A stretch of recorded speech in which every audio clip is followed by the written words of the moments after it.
إن الحمد لله نحمده ونستعينه ونستغفره ونعوذ بالله من شرور أنفسنا ومن سيئات أعمالنا.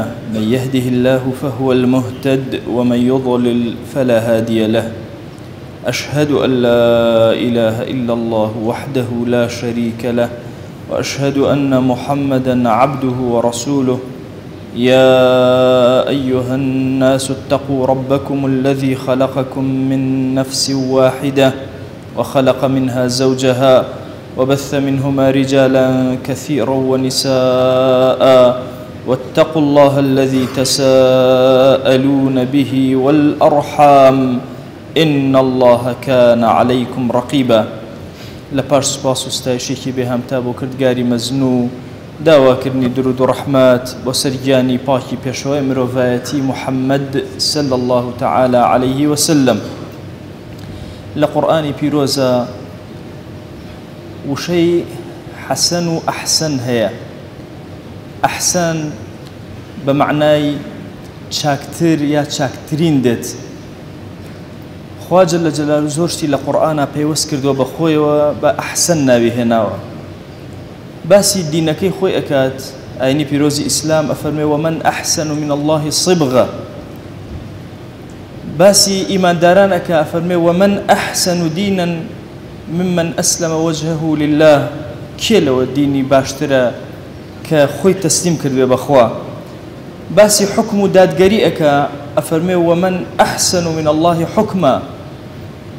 باسی خەلق ئەکا فتبارك الله أحسن الخالقين.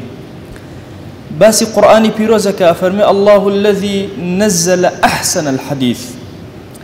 باسی قەسەسە جوانەکانی قورئانەکە ئەفەرمێ نحن نقص عليك أحسن القصص. لێرەوە دەواازەیەک بۆ ئێمە ئەبێتەوە ئەحسەنەکان و چاکترینەکان هی خودایە جەلە جەلالوهو.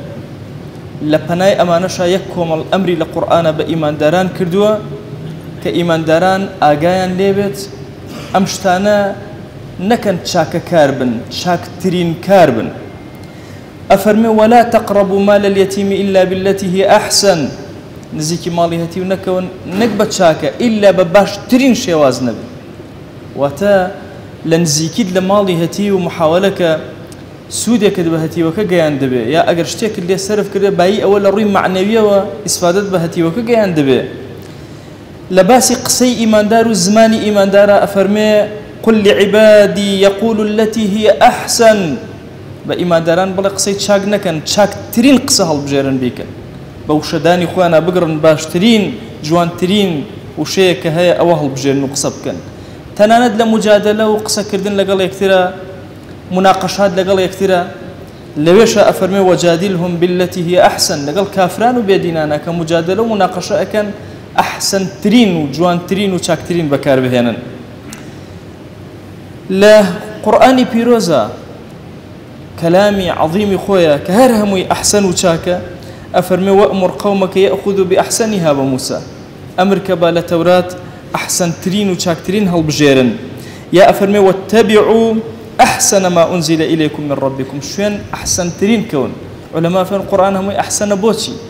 بۆی مسلمان هەڵبژێرێ بە پێی مەوقعی خۆی و مەقامی خۆی و توانای خۆی ئەحسەنترینی قورئان جێبەجێکە چەندێ توانای هەیە ئەوەندەی جێبەجێ کردبێ.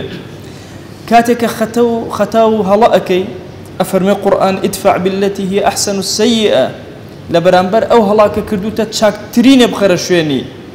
مەهێڵە هەڵەکە بەسەر تا تێپەڕێ. لە هەر شتێکە لە هەر جۆرێکە گوناهێکت کرد بچۆ چاکترین عیبادەت لەو جۆرە جێبەجێ بکە.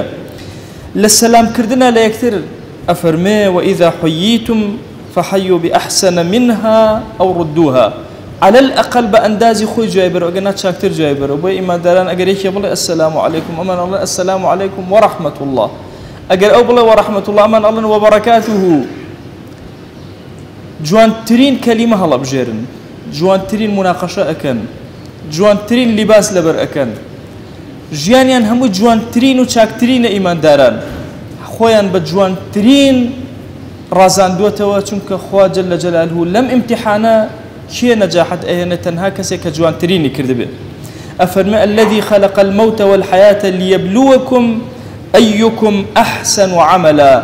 ئەوێ ئیمتیحانتان کات کێ باشترین چاکترین کردەوە جێبەجێک عزیزانە ئەم ئاەتە مبارەکانی قورئان هەموو یەکشت بە ئێمە ئەڵێ ئیماندار تەنها ئەوە نییە لە بینی خراپە و چاکەیە چاکە هەڵبژێرێ لە ناو چاکەکانە چاکترین هەڵبژێرێ الحەمدولله هەمووتان ئەهلی مزگەوت و ئەهلی چاکەن لە ناو چاکەکانی ئیسلامە کە زانیوتانە باشترین و چاکترین هەڵبژێرن زمانتان کردەوەتان ڕەوشتان هەموویان ئیماندار ئەبێت لە پلە و قمەی ئەتەکێتی ژیان ئەبێ جوانی ژیان کامی زۆر جوانە ئەوە هەڵبژێرە تەنانەت لە میوەکڕینەکە بڕۆ جوانترین بکڕە ئەمە پەیامی شەریعەتە بۆ تۆ ئەسحابی کەهەف کاتێکەوە کەسێک ئەنێرن خواردنێکیان بۆ بێنە داواکەن جوانترینیان بۆ بێ چاکترینیان بۆ بێ ئەم جەماڵ و جوانی و ئەم ئەحسەنیەتە و چاکەکاریە و هەوڵدان بۆ بەرزبوونەوە و نەوەستان لە سوچێکە و پلە بەرزبوونەوەی ئینسانی ئیماندار کارێکی زۆر گەورەیە لە قیامەتە پلەبەندی لەسەر ئەمەیە کێ چاکترینی کردووە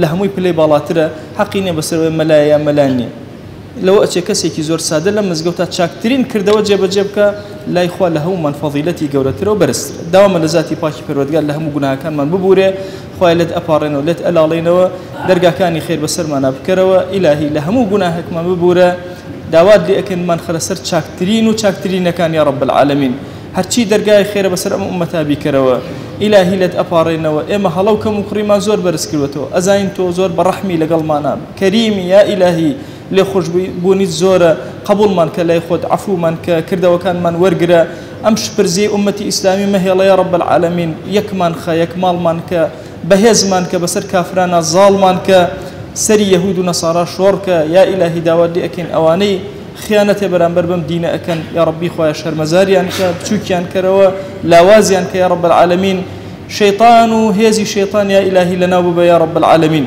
خوای لێت ئەپاڕێنەوە ئەم ئیماندارانە ئەهلی چاکەی تۆن ئەهلی ئەحسەنن چاکترین دوعا بۆ تۆ بەرزەکەنەوە چاکترین سوژدە بۆ تۆ ئەبن چاکترین ڕکوع لە بەردەم تۆیە ئەبن یا ئیلاهی هەر دوعایە داوا ئەکەن گیرای بکە و بیان دەرێ ادعوكم ادعوا الله فأنتم موقنون بالإجابة